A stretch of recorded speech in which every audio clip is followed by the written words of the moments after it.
is Michèle at Jessami Publishing with a new episode of Jessami Bookworm Podcast. And I am at one of my favorite locations, the Britannia Panopticon, with one of my top number one interviewees I love, Judith. Judith, thank you so much for joining us today. Oh, thanks, Michèle. That was a lovely introduction. Oh, no problem. When is the next show again, anyway? Our next show is actually on Saturday, and it's Music Hall Memories.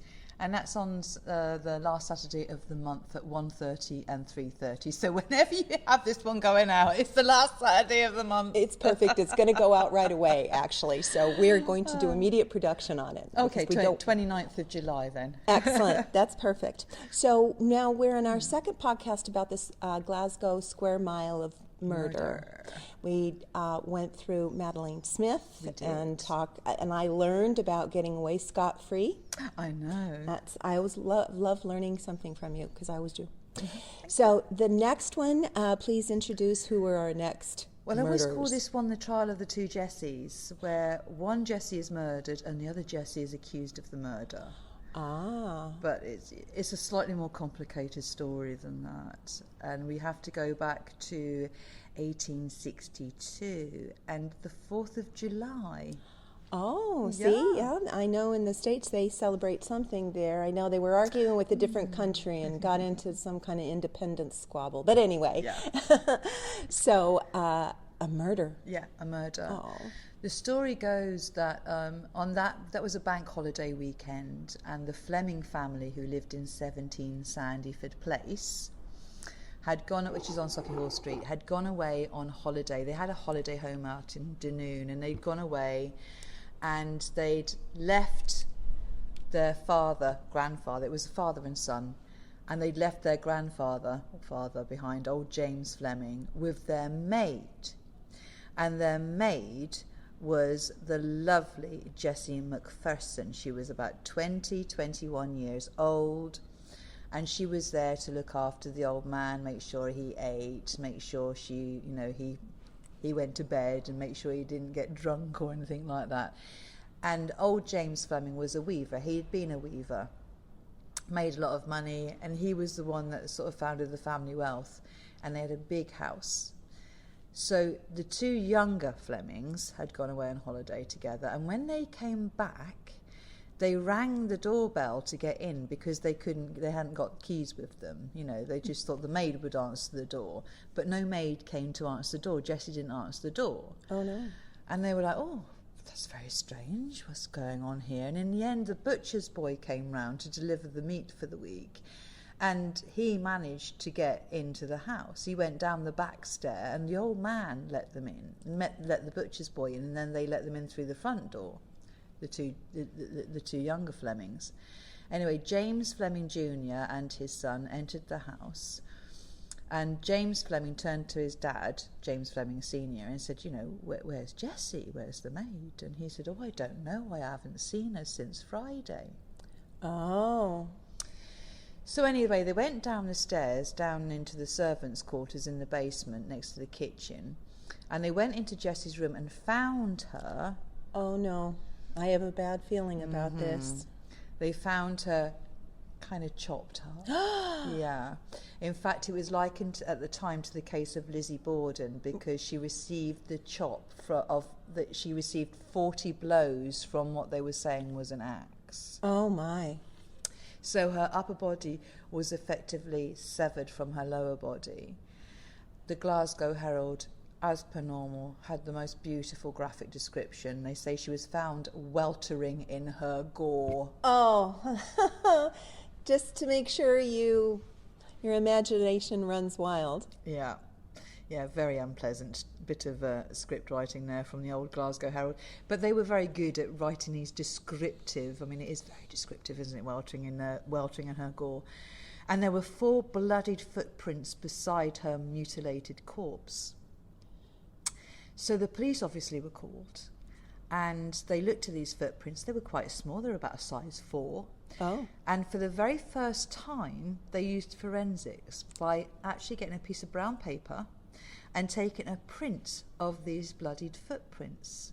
Oh, wow, that's very innovative. Exactly, and trying to find out who this bloody footprint belonged to. So, of course, they interviewed the old man, old James Fleming. James Fleming, by the way, was 87 or 78, depending on what mood he was in when you asked him. And he claims that he hadn't seen her. But he did say that her friend Jessie McLaughlin had been in. Oh. And that she'd been in for a drink on the Friday night. So, of course, they went and got Jessie McLaughlin. And she lived down at the Broomielaw way at that time. So they went and got Jessie McLaughlin. They got this bloodied footprint on the brown paper and they matched her foot against it. And it was absolutely identical. It was the perfect size, perfect print. So they were like, well, there you go. Obviously, Jessie McLaughlin murdered her pal, Jessie McPherson, when they were drunk for some reason. It begs the question, why and how big was Jessie McLaughlin? And, was she a huge woman that could have wielded that axe? Well, it transpires it wasn't an axe at all. It was a meat cleaver. Oh, my. And it also transpired because, of course, she went to court. I mean, she was immediately arrested. She was tried. Well, the trial was actually between the 17th and the 20th of September that year. And the judge presiding over the case was Lord Dees, who was commonly referred to as Lord Death, because he absolutely loved the death sentence when it came to the working classes. He thought the more of them executed, the better, I think, was his attitude. And, of course, when he passed a death sentence on her, she turned around and says, he turned around and says, take her from this place to another place where she will hang by her neck until she is dead, and may God have mercy on her soul. At which point Jessie McLaughlin stood up and said, he'll have mercy, all right, for I am innocent. Oh. You see, she was. Maybe she was innocent, maybe she was not.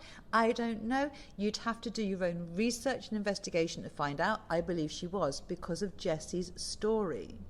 Jessie tells it this way. Oh, I got to hear this. She says, on the Friday night in question, she had indeed gone round to meet her pal Jessie McPherson for a wee glass, because it was their Friday night thing, and frequently the old boy would join them.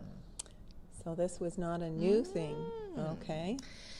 So Jessie had arrived, and the other Jessie was already in the kitchen getting ready for a wee night, and the old man was there as well. So the old man turned around to Jessie McLaughlin and said to her, you go out and get us another bottle of whiskey, and he gave her money.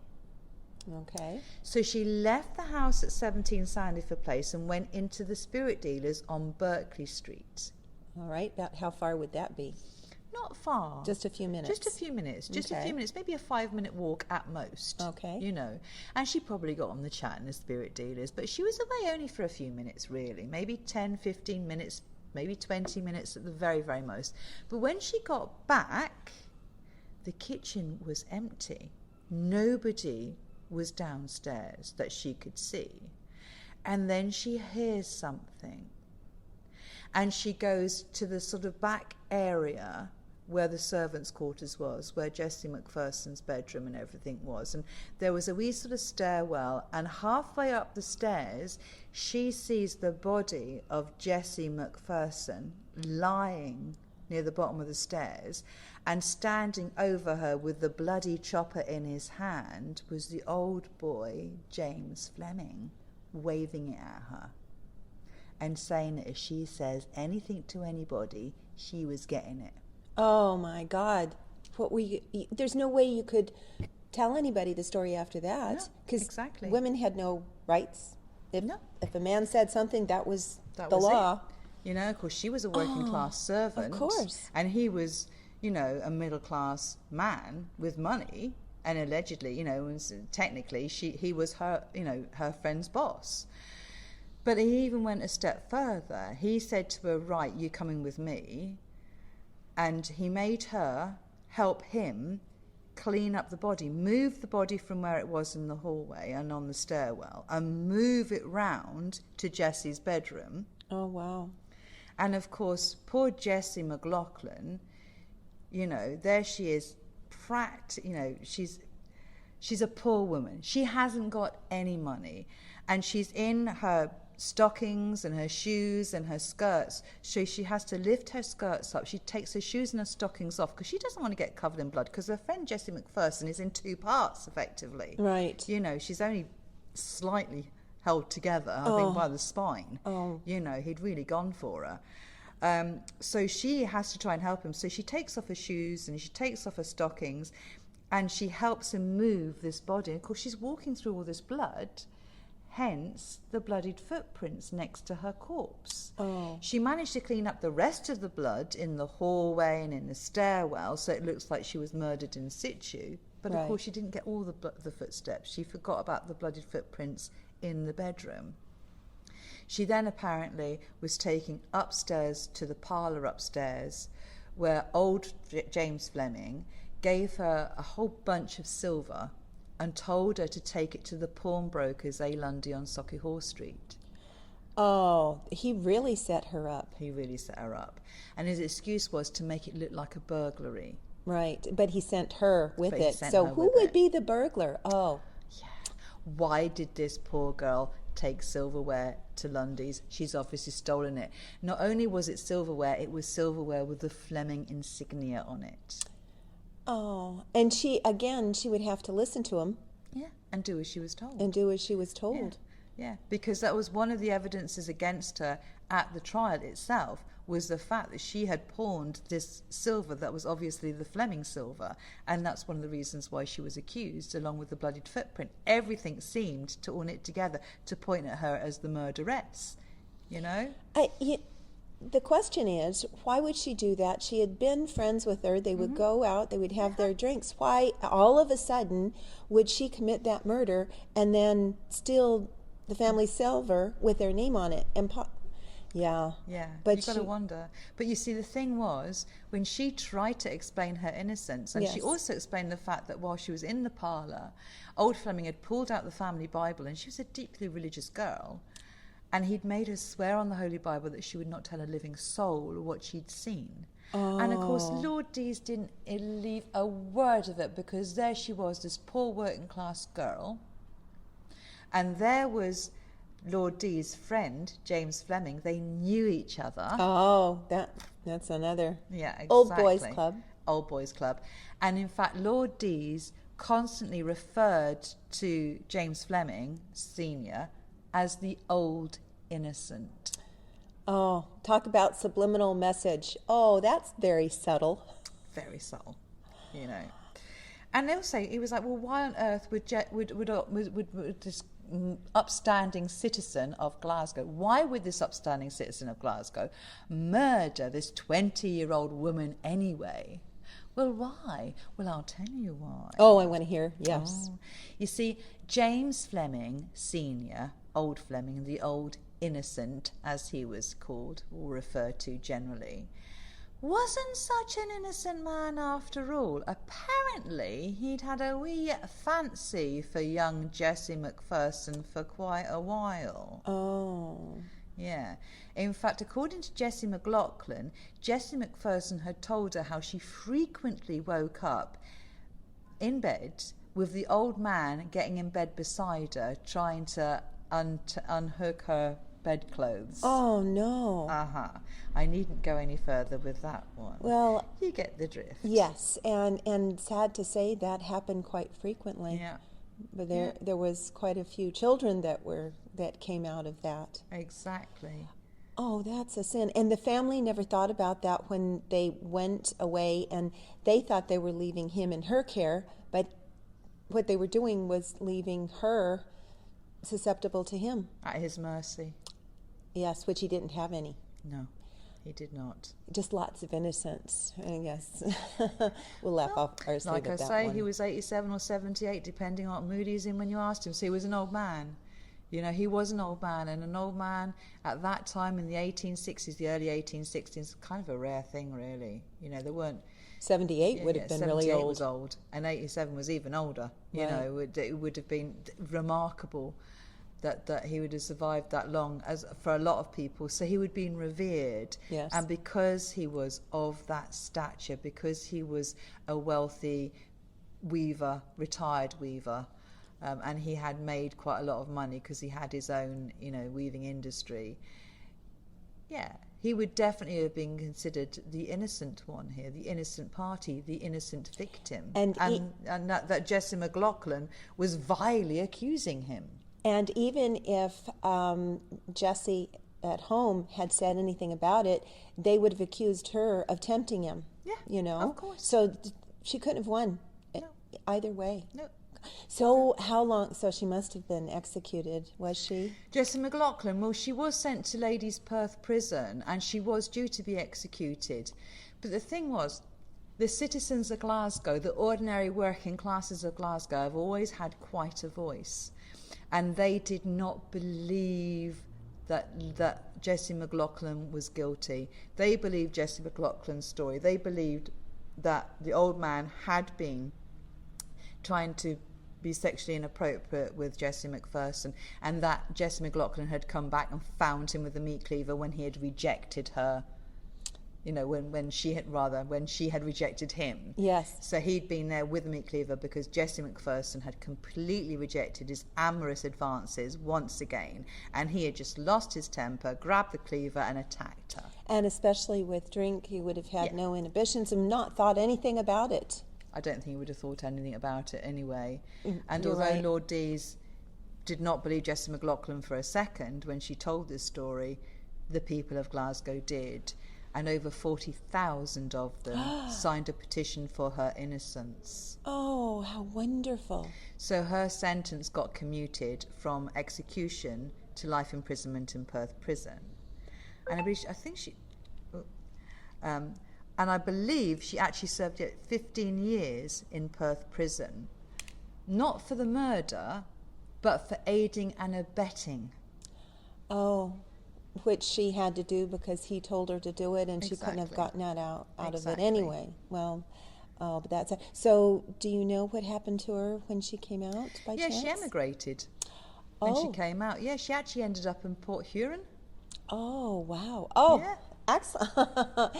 So one can hope she had a wonderful life there. Yeah, I think she probably did. She probably had a better life than she would have had in Glasgow. But yeah, she went off to the Americas. So what about the old innocent? What happened to him?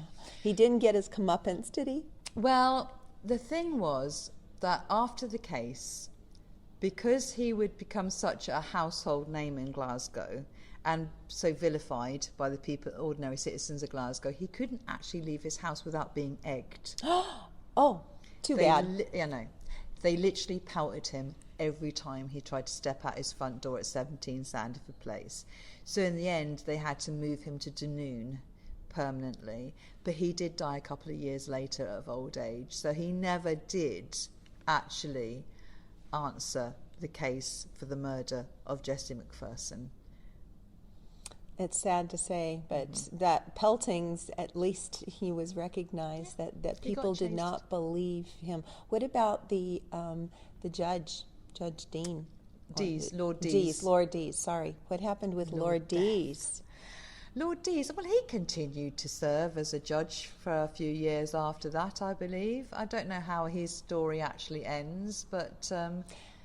that would be wonderful research for someone in the listening audience to say, ooh, what did happen to him? Because the wonderful thing about your stories, Judith, is that they create a lot more questions about the history, about the time, and although that we might know about one part of the story, it creates questions about the time itself. Yeah, and the characters and the sort of society. I mean, Jessie McLaughlin had a lot of darkness around her because she had a very violent partner who was also an alcoholic. She lived in quarters that were a bit unseemly on the Broomy Law. She had done certain things that made her look guilty, but purely because there was no other alternative for her. You know, I mean, the whole thing with taking her stockings and her shoes off, well, her skirts also did get a bit blood spattered, so they found her skirts covered with the blood. So there was so much to incriminate her. Right. But what could she do? She was there, and that's the thing. You wonder if she'd have come in and seen it and immediately run out. of the house and called the police because when she went to get the whiskey, they would have known that she was there, so it would have been an alibi. But at that point in time, life for women was so different. She wouldn't think of that. They wouldn't think of saving themselves. Nope. They would just follow along with what they were told, unlike nowadays. I know a few that aren't quite like that. Yeah, it's a very different society that we're in now. Yes, which is wonderful. So I love that story. I love all the stories that you always tell. I think we are going to make you the permanent Jasami Bookworm storyteller. Aww. So past the 4, we haven't got through the 4 yet, but we'll get lots more later. So I think we'll go off and sign that contract now. So what I would like to do is, as always, thank you very much for bringing a lovely story to us, Judith. Not a problem. You're welcome. Thank you again for inviting me. Oh, I hope we do it again soon. And as always, I like to end with a shout out. Who would you like to give a shout out to today? Today, I want to give a shout out to my mum because it was her birthday yesterday and she was 89. Oh, well, happy birthday to Judith's mum. Oh, happy birthday, Mum. Oh, that's fantastic. And we wish you a lovely celebration. So this is Michèle at Jasami Bookworm Podcast. I'm going to do my shout out to all the lovely mums in the world. I know I miss mine, and if you have yours, go and give her an extra hug today. Again, Michèle, Jasami Bookworm Podcast, wishing you a sunny